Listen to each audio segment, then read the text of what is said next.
So I wanted to go over a little bit of what I would call mixed content and kind of the issue that we're having here.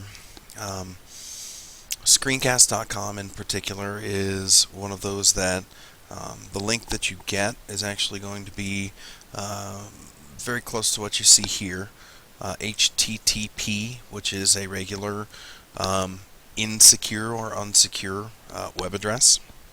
Now, um, one thing is these links used to work because as browsers have been updating, they have not given anybody a choice about whether to allow mixed content.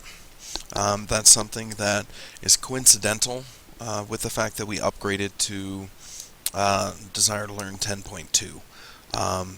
The reason being, I want to show you I have 4 different browsers. My computer's probably going to be going a little bit slow, but I kind of wanted to demonstrate this in a way that makes sure that we can see what the differences between the different browsers are here and kind of how they behave. So my favorite browser previously was actually Chrome. Chrome has worked for a long time for me. And you can see, I want you to look down in the bottom left hand side of the screen here. When I mouse over this link here, just hover over it, you can see it's the exact same link except it adds an S. It adds HTTPS.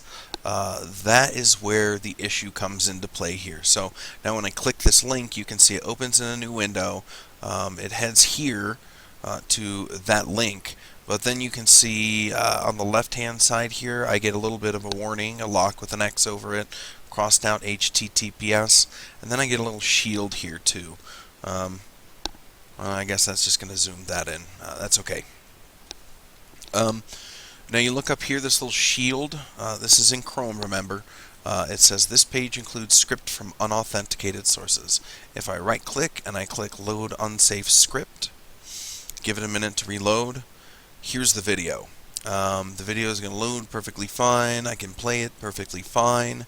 That's something that is how Chrome handles insecure websites. So that's one that may present a little bit of issues. Now let's go ahead and take a look at Firefox. Same exact course, same link. We're going to go ahead and click that. And again, you can see there's a little shield icon up here on the left-hand side. I can left click on that. I can say keep blocking, or I can say disable protection on this page. And then it's going to load everything up. It's going to give me the details of my video. It's going to load it and allow me to play it as well. So that's something that you can see in Firefox. It does that. Now if I go to the new version of Internet Explorer, again, we're looking at the same page, same link. Go ahead and click on that.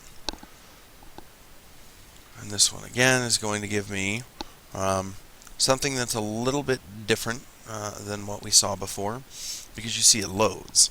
This is something that the newest version of Internet Explorer has decided that it's going to use basically a little bit more intelligent form of content blocking. I don't necessarily know as though that's what I would call it.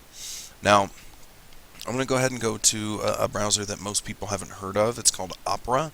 And this is probably one of the fewer used browsers in the world, but it is in the top 4 or 5 browsers that folks use. Same page, same link, different behavior once again. So when I click on that link, it's just going to actually come in here and load everything up and allow me to play it. Now, this is something that it's easy enough to get around in all of the other browsers to actually be able to, come into Firefox and take a look at this little guy here and disable the protection for that particular thing. That's something that you can do in here, and you can also do that in Chrome.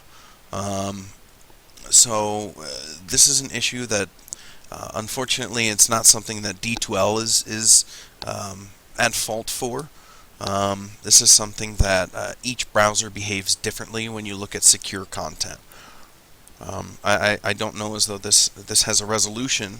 You can definitely let your students know that they need to In Chrome, they need to use little icon on the top left, or pardon me, on the top right, the little shield icon. In Firefox, they need to use the shield icon in the top left-hand side. So I can go ahead and do that. The shield icon is here in Firefox, and in Chrome. Let me go ahead and click the link again. It's going to be over here on the right-hand side. So up in the address bar is where you'll see it. For now, that's kind of the only solution that I have.